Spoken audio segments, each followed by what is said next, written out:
I had never met an engineer, which I think is terribly tragic. I think there's a lot of people who don't know how fun it is to be an engineer. My name is Mark Perrin, for pronoun he, him, and I am an associate professor of plastics and composites. Plastics and composites. Plastics and composites. Plastics and Composites PCD program.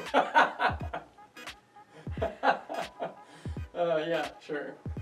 Plastics came in with the idea of sustainability. Plastics are materials that are defined as things that flow under the influence of elevated temperature and pressure. And that gives them a whole variety of potential applications, like the protective thing on a cell phone, and probably the fabrics that you're wearing, and the shoes you're wearing, and the materials of modern life in large degree are plastics material. Composites materials are materials that have kind of two basic components. One is a reinforcing type of material, and that's things like a fiberglass, for example, or a carbon fiber, or it could be granular or powdery material. And then the other part of a composite material is what's called the matrix or resin material, and that's like the glue. We try and incorporate sustainability into many of our classes. My name is David Fry. He, him, my position title is classroom technician. I am an environmentalist, believe it or not. I have a Bachelor of Science in environmental science. A lot of our program has hands-on content, but even if you're not a really hands-on oriented person, you can still go through the program really successfully. We try to really support all students from all skill bases and get them through the lab process. Engineers do not work on easy problems. The Ocean Plastics Recovery Project. developing materials that can be 3D printed for NASA. It's the coolest thing. My name's John Masasi, he, him, his. I'm an associate professor. One of the highest concentration items that ends up on shorelines are nets and lines. They haven't been recycled very much. Material starts as this shredded fluff. The extruder grabs on and feeds it into the barrel. The barrel is heated. That heated barrel will now melt and the screws will help mix it all together. As it's being pushed and extruded through, it'll come out the end, and as it comes out, it's cooled, and we'll take that material and pelletize it or grind it up into smaller granules that can then be used in the final manufacturing of a plastic product. Everything from packaging for like shampoo bottles all the way to outdoor sporting goods. I'm Nikki Larson.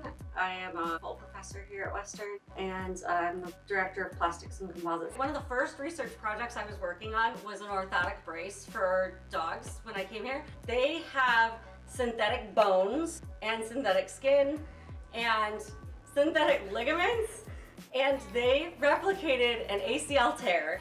And so I got to try my designs out on this.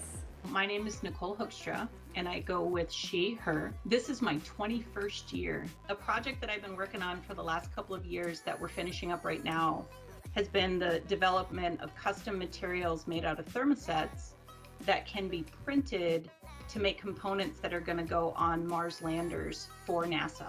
So these materials that we're developing will someday be going to Mars. There's no shortage of sort of money and grant opportunities. There will be plenty of research to be done in this in years to come. I'm Sean Ryan, he, him, his.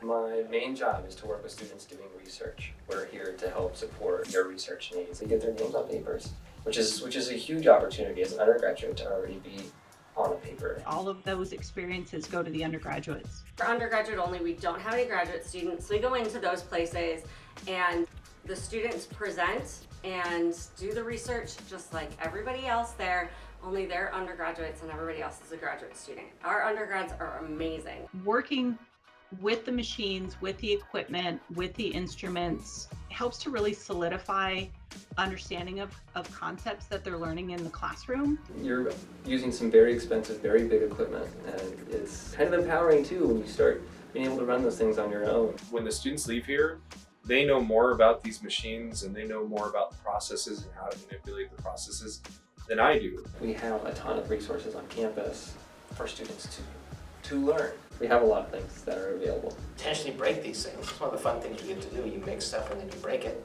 We do that a lot too. You take something, you pull it apart, you set it on fire, break it in half, whatever it is that you need to do with it. It could save a lot of time, money, and effort and result in safer materials, more durable materials, and less waste. We're not going to let you do anything that's not safe. We're not going to let you do anything that's going to hurt you or the machine or anything like that. No, you're going to be really well supported.